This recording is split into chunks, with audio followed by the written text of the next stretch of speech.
நீங்கள் பார்த்துக் கொண்டிருப்பது நமது கேப்டன் டிவி, இளைஞர்களின் இதய துடிப்பு. உங்களுடைய கருத்துக்களை சொல்லுங்க, எப்படி இருக்கும் படம் சொல்லுங்க. Okay okay okay thank you sir. அண்ணா நான் மைக் தரேன் நான் கேள்விக்கு நான் மைக் தரேன். Okay director sir. Sound sir, படம் ரொம்ப நல்லா இருக்கு, அருமையா இருக்கு.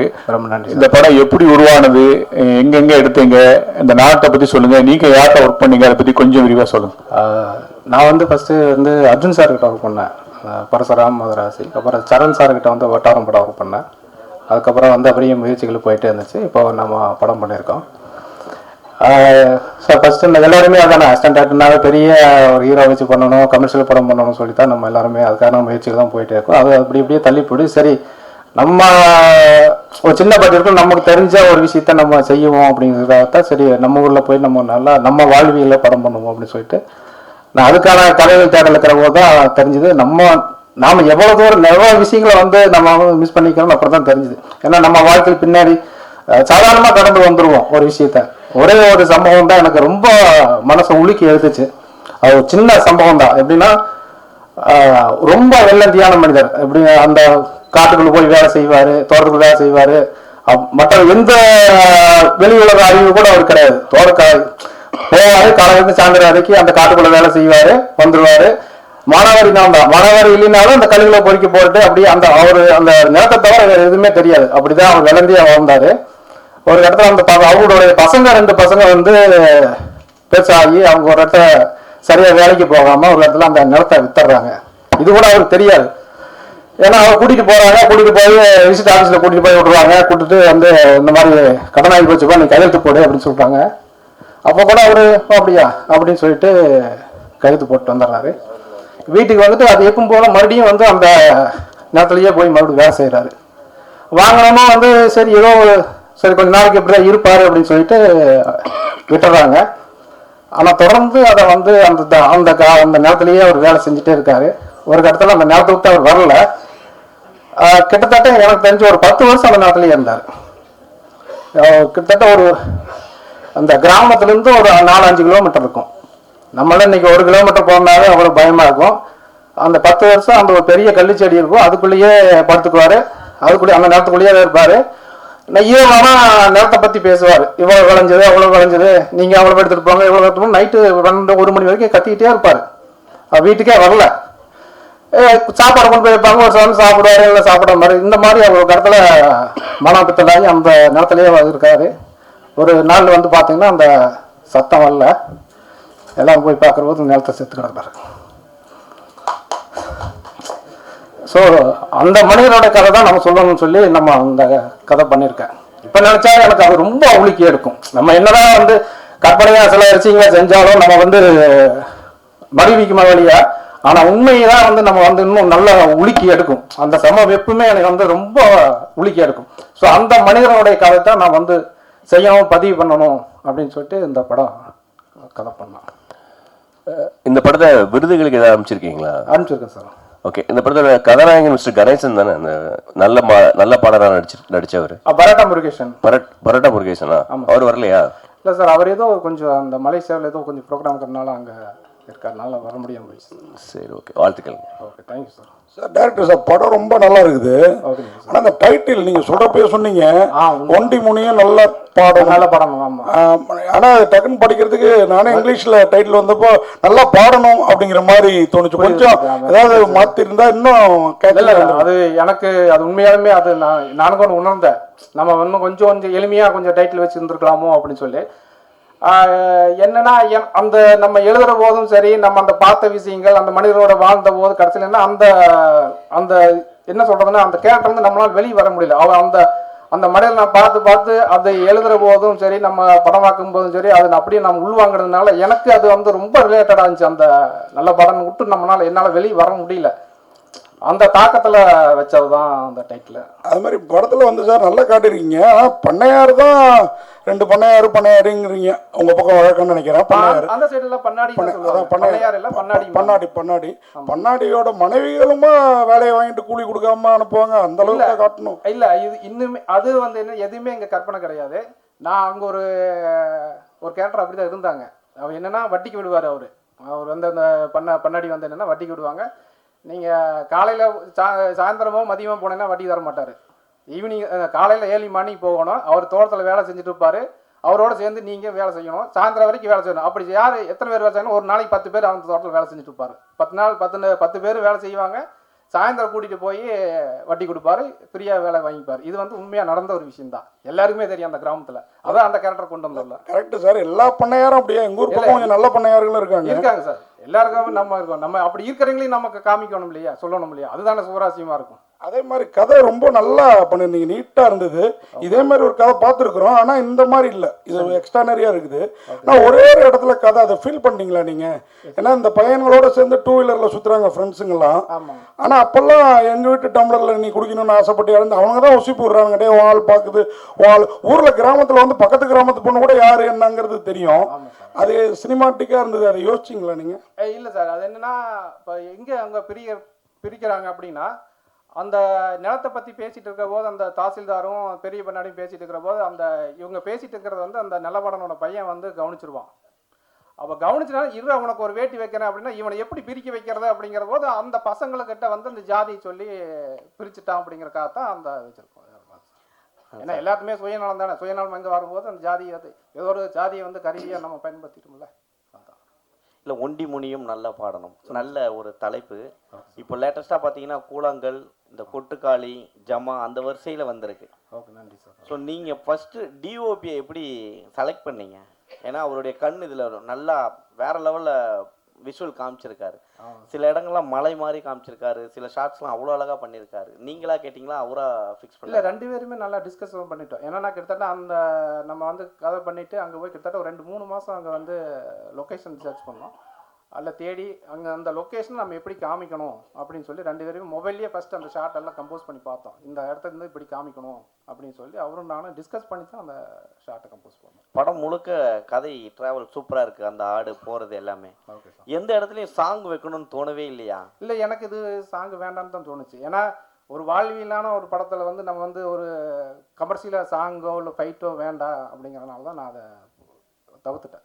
தவிர்க்கிறேன்னு கிடையாது. அந்த கதையினுடைய போக்கு அப்படியே இருந்துச்சு. அதனால் அப்படியே விட்டுட்டேன். டைலாக் ரைட்டர் யார் சார்? ஏன்னா லாஸ்ட்ல அந்த பையன் திருப்பி கேள்வி கேட்பான். ஆமாம் சார். அப்போ ஒரு வார்த்தை அவரால் பேச முடியலன்னு உடனே சின்ன கல்ல தொட்டா அப்படின்ற டைலாக் அந்த இடத்துல எம்ஆர் ராதா சொல்லியிருக்கா மாதிரி இருந்தது அந்த இடம். இல்லை, அது வந்து எங்கள் ஆயா என்னை அடிக்கடி திட்டுறது சொல்லுவேன். என்னை திட்டு அடிக்கடி. என்னை சின்ன வயசில் நான் அதிகமாக குறும்பு பண்ணுவேன்.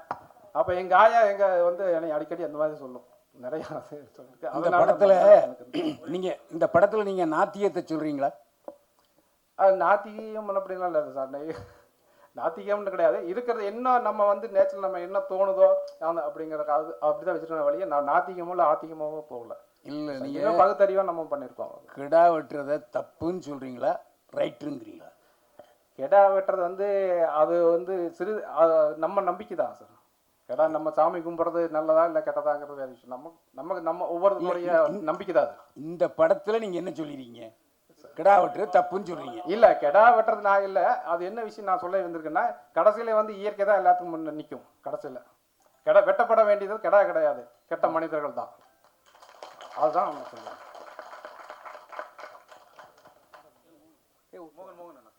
சார், படத்தில் வந்து லாஸ்ட்டாக ஒரு சீன்ஸ் வச்சுருக்கீங்க.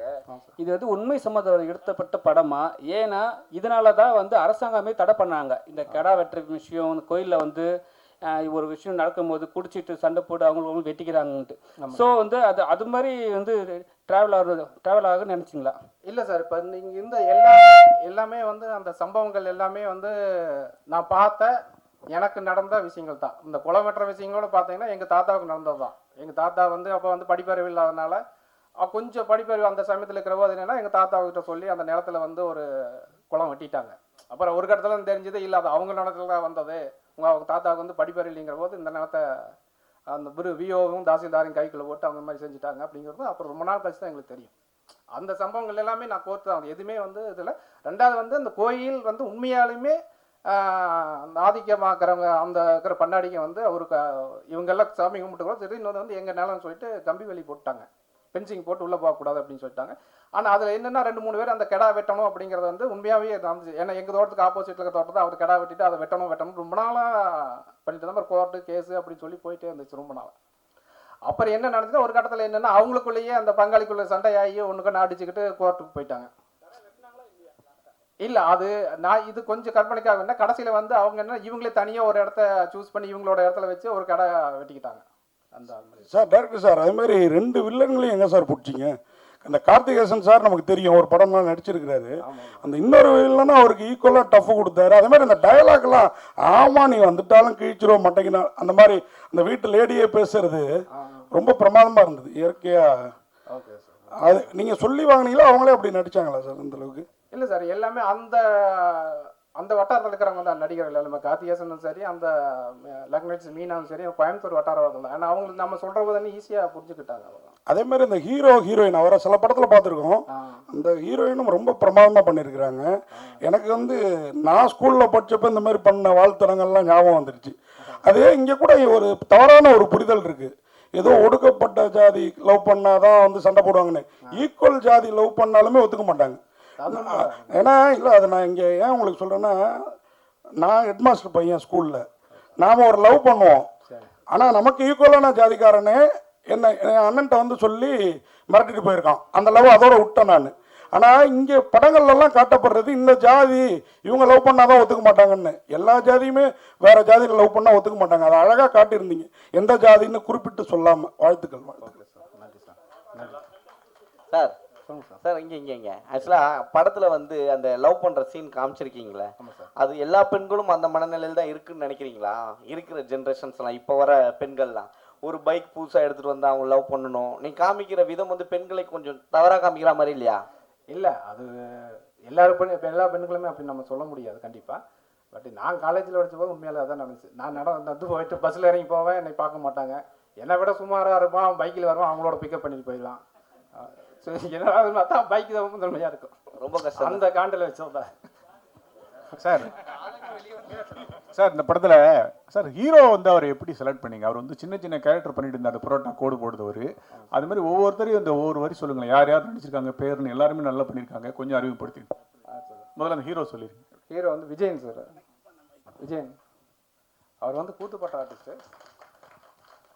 அவர் நிறையா ரொம்ப திறமையான நடிகர் தான். அவர் சரியான வாய்ப்பு கிடைக்கல. பட் எனக்கு அது இந்த கேரக்டருக்கு அந்த நேட்டிவிட்டியும் அது அவரோட பேஸு கரெக்டாக இருந்துச்சு. அதனால் அவரை சூஸ் பண்ணி நடிக்க வச்சேன். அப்புறம் வந்து வித்யா, அது கோயம்புத்தூர் பொண்ணு தான். அவங்கள ஃபஸ்ட்டு அங்கே பார்த்த உடனே சரி இந்த நம்ம ஊரில் இந்த பொண்ணு ஒரு சிம்பிளாக அழகாக அந்த மாதிரி தான் இருப்பாங்க, அப்போ இதவே நம்ம சூஸ் பண்ணி சொல்லிட்டு அவங்கள நடிக்க வச்சேன். மரும்பிள்ளைய சொல்லுங்க. மரும்பிள்ளை, ஆமாம் ஆமாம். அவர் ஃபஸ்ட்டு வந்து சரி அதுக்கு நிறைய பேர் தேடினேன், அந்த மாதிரி ஒரு கேரக்டர் வேணுமே சொல்லிட்டு தேடினேன். அவர் வந்து சென்னை தான். ஃபஸ்ட்டு அவர் நம்ம மொபைல்லேயே வந்து அந்த சீன்ஸோட சீக்வன்ஸை சொல்லி எனக்கு கொஞ்சம் ஆடிஷன் பண்ணி எனக்கு மொபைல் அனுப்புங்க அப்படின்னு சொன்னங்காட்டி அதில் கொஞ்சம் நல்லா பண்ணியிருந்தேன். பட் என்னென்னா கொஞ்சம் டைலாக் விட்டுருவார். பட் பாடி லாங்குவேஜாக அந்த மேனேஜ் பண்ணிட்டாப்புல. ஆமாம், அது அந்த கேரக்டருக்கு நான் கரெக்டாக இருந்தார், செட்டப் இருந்தார். இல்லை அது என்ன விஜய் சேனாதிபதி விஜய் சேதுபதிக்கு போட்டியா சார்? அதே மாதிரி இந்த பொண்ணு கேரக்டர் பிரமாதமாக பண்ணியிருந்தாங்க சார். வாழ்த்துக்கள்மா, வாழ்த்துக்கள். ஓகே, ஆமாம். சித்ரா வந்து அவங்களும் தான். நான் அவங்களுக்கு சொன்னால் சரி அவங்க அவங்களுக்கு தேடிட்டு தான் இருந்தேன். விஜய் சேனாதிபதி தான் சொல்லி விட்டாப்புல இந்த மாதிரி ஒரு பொண்ணு இருக்கு அப்படின்னு சொல்லி போட்டாலும் பார்த்தா அவங்களும் அந்த ஃபேஸ் அந்த கரெக்டாக அந்த லேண்ட்ஸ்கேப் கரெக்டாக இருந்தாங்க. வர வச்சேன், ஒரு 2-3 சீன் நடிக்க வச்சா சூப்பராக அதை பண்ணிட்டேன், கேரி பண்ணி சூப்பராக பண்ணாங்க. உண்மையாலுமே நல்லா பண்ணாங்க, அந்த கேரக்டர் கரெக்டாக இருந்தாங்க.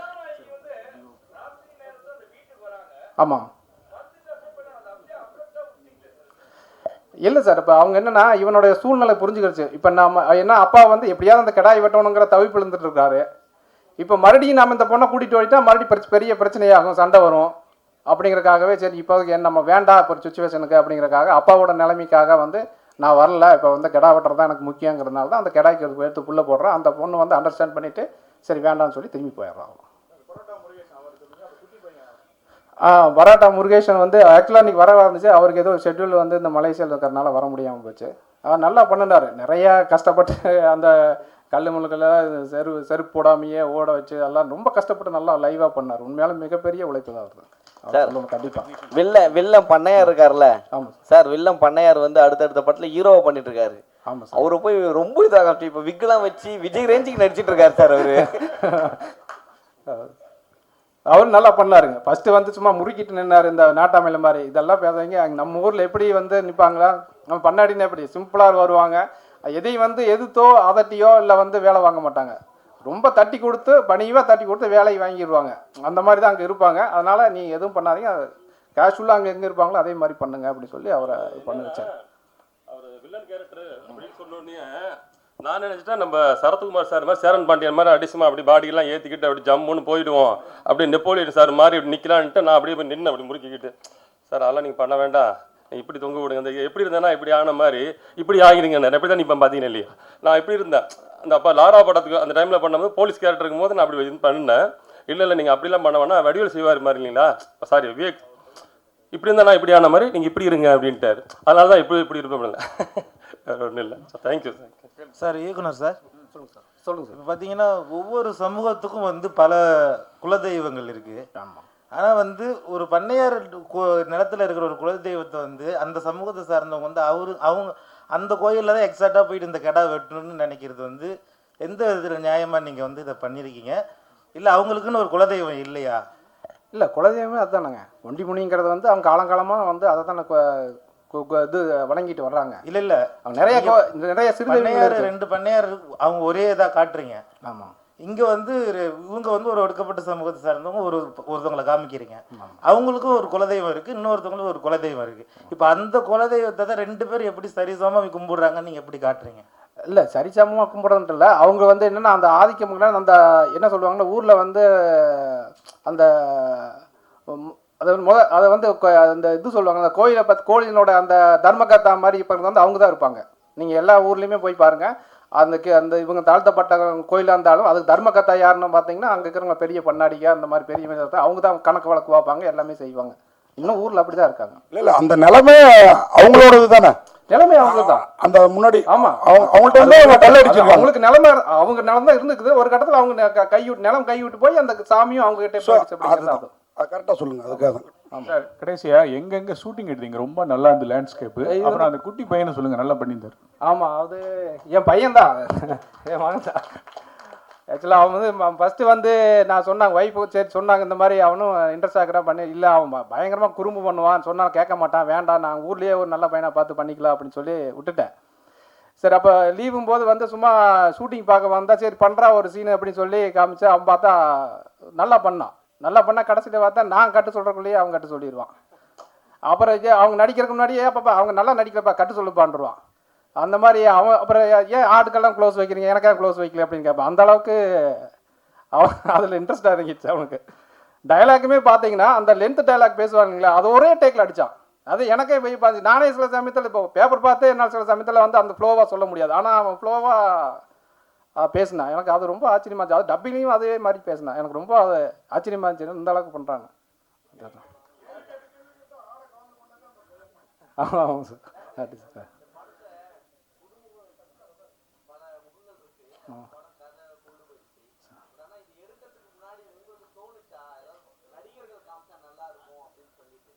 இல்லை, ஃபஸ்ட்டு நம்ம பட்ஜெட்டாக போகிறபோது ஃபஸ்ட்டு அந்த மாதிரி தான் ஆக்சுவலி நான் பண்ணினேன். சரி இருந்தால் நல்லா இருக்குமே ஒரு, ஏன்னா இப்போ நம்ம கொண்டு போய் சேர்த்துறங்கிறத வந்து ரொம்ப முக்கியமாக தேட்டர்லையும் சரி வியாபார ரீதியாக கொண்டு போய் சேர்த்துறதுக்கு வந்து ஒரு ஆர்டிஸ்ட் இருந்தால் நல்லா இருந்தால் தோணுது. சில சமயத்தில் நம்ம ஒரு பட்ஜெட்டுங்கிற வரபோது சரி ஓகே நம்ம முதல்ல ஒரு படம் எடுப்போம், நல்ல படமாக எடுப்போம், ஏதோ ஒரு விதத்தில் கொண்டு போய் நம்மளுக்கு ஒரு அட்ரஸ் ஒரு ஐடி கார்டு கிரியேட் பண்ண வேண்டும் அப்படிங்கிறக்காக தான் நம்ம அது பண்ணோம். ஏன்னா பட்ஜெட்டுங்கும் போது அதுக்கு வந்து நம்ம கருப்பிச்சாமி வந்து ரொம்ப ஹெல்ப் பண்ணார். ஏன்னா அது ரொம்ப, ஏன்னா அவர் ஷூட்டிங்கே வரமாட்டாப்புல மறுபடியும் நைட்டு ஃபோன் பண்ணி சொல்லி ஏங்க வரலைங்கன்னா, ஏங்க நான் அங்கே வந்துட்டு அங்கே யாருங்க காலையில் கறந்துச்சா கடன் வாங்க போகிறது, கடன் வாங்கி தான் கடைசி அனுப்பணும் அப்படிம்பாரு.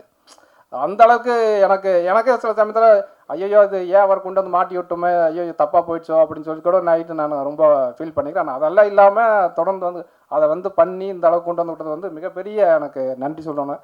அவர் கருப்பிசாமியும் சரி, அமராவதி இணை தயாரிப்பாளரும் சரி, நான் சொல்லணும். கண்டிப்பாக நன்றி. அப்புறம் வந்து டிஓபி சார் வந்து ரொம்ப கூட இருந்து அவ்வளோ கோஆப்ரேட்டாக பண்ணி நம்ம என்னென்ன டிஸ்கஸ் பண்ணி என்னென்ன பண்ணணும். ஏன்னா ரெகுலராக அந்த ஃபார்மேட் இல்லாமல் கொஞ்சம் லேண்ட்ஸ்கேப் வந்து கொஞ்சம் நல்லா வேர்ல்டு லெவலில் அதை பண்ணணும் அப்படிங்கிறதுக்காக 2 பேரும் டிஸ்கஸ் பண்ணி பண்ணியிருக்கோம். ஓரளவுக்கு அந்த அதை கொண்டு வந்திருக்கோம். அதுக்கு அவருடைய தான் பங்களிப்பாக ரொம்ப பெருசாக இருந்துச்சு. அவருக்கு ரொம்ப நன்றி. அதுக்கடுத்து பார்த்தீங்கன்னா மியூசிக் டேரக்டர் நம்ம சொல்லணும். மியூசிக் டேரக்டர் கிடச்சி எல்லாம் முடிச்சு மியூசிக் டேரக்டர் கொண்டு வரும்போது என்ன அவர் ரீல் கொடுத்து அனுப்புவேன். அவர் பண்ணி எனக்கு கொண்டு காமிப்பார். இல்லை சார் இது வேண்டாம் நல்லா இல்லை அப்படின்பேன். சரி ஓகே மறுபடியும் எப்போ வேணும் மறுபடியும் ஒன்று போடுவார். இல்லை வேண்டாம்பேன் மறுபடியும் ஒன்று போடுவார். கிட்டத்தட்ட ஒரு எனக்கு தெரிஞ்ச ஒரு 15-20 டைம் மாற்றி மாற்றி மியூசிக் பண்ணிட்டாரு. ஆனால் அசராமல் உங்களுக்கு என்ன வேணுமோ சொல்லுங்கள் அது பண்ணுவோம் அப்படின்னு சொல்லி பண்ணி கொடுத்தாரு. அது மிகப்பெரிய அவருக்கு தேங்க்ஸ் சொல்லணும் கண்டிப்பாக. அந்த எந்த டைம்லையுமே அவர் முகம் காமிக்கல. சரிங்க சார் ஓகே பண்ணிக்கலாமே ஓகே உங்க எப்படி வேணும் அப்படின்னு சொல்லி அது ஒவ்வொரு டைமும் நமக்கு மாற்றி மாற்றி அதை பிடிச்சா நல்லா ஒரு மிகப்பெரிய அந்த பேக்ரவுண்ட் மியூசிக் வந்து ரொம்ப சூப்பராக இருந்துச்சு. ஏன்னா அந்த வட்டார வழக்கில் இருக்கிற அந்த சவுண்டை அப்படியே கொண்டு வந்தார். அது ரொம்ப யூஸ்ஃபுல்லாக இருந்துச்சு.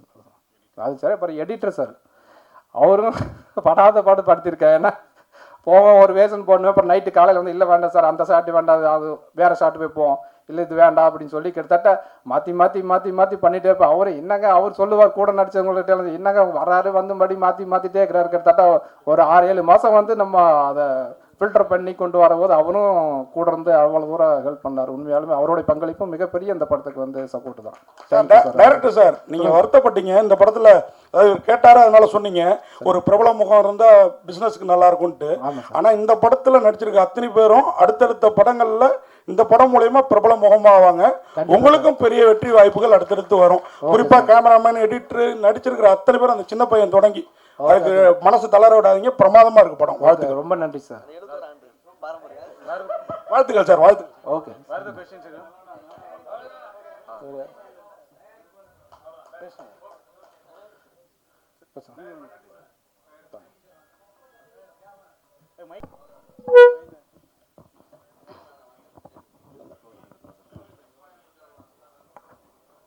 முதல்ல உங்களுக்கு பாராட்டு சார்.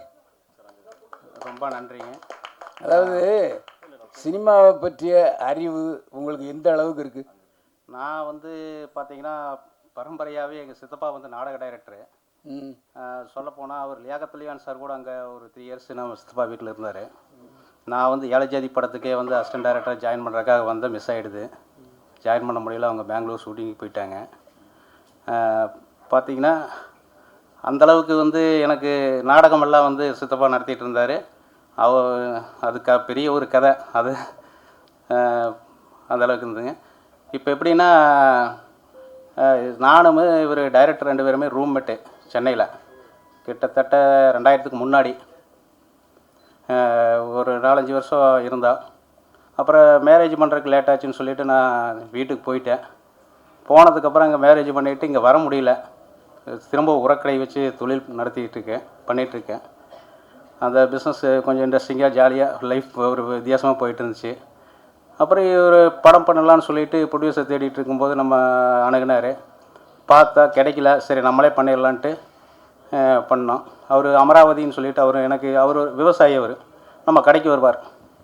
ஒரு 10 வருஷமாகவே வந்தார்னா எப்போ சென்னை போகலன்னு ஒரே வாரத்தை கேட்பார் போயிடுவார். இது வந்து எதாச்சியாக அமைஞ்சதுனால சரி நான் என்ன சப்போர்ட் பண்ண முடியுமோ பண்ணலான்னாரு. அவர் பண்ணார். இன்றைக்கி வந்து இந்த படத்தை இந்த அளவுக்கு கொண்டு வந்து நிறுத்தியிருக்கிறோம்னா அது வந்து இவர் டைரக்டரோட நம்பிக்கை. அவர் பண்ணுவாருங்கிற நம்பிக்கை எனக்கு நல்லா தெரியும். ஏன்னா அவர் கூட ரொம்ப வருஷமாக பழகியிருக்கிறேன். எக்ஸ்ட்ரா திறமை இருக்குது அவருக்கு. ஆனால் இந்த அளவுக்கு ஸ்க்ரீன் ப்ளே பண்ணியிருப்பாரா, இந்த அளவுக்கு டைலாக் பண்ணியிருக்க முடியுமா அப்படிங்கிறது வந்து எனக்கே ஆச்சரியமாக இருக்குது.